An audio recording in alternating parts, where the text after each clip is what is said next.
Hey, good afternoon everybody. It's Alex with Built to Last Roofing, working on this beautiful house here on the border of Clairemont overlooking Mission Bay.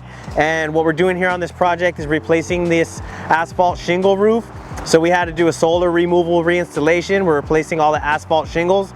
We had to install brand new fascia around the entire perimeter, replace a lot of rafter tails, and replace a lot of termite damage. So we've been here for about 4 days now, rocking and rolling, and we are finishing up the project. The before and after footage is going to look beautiful.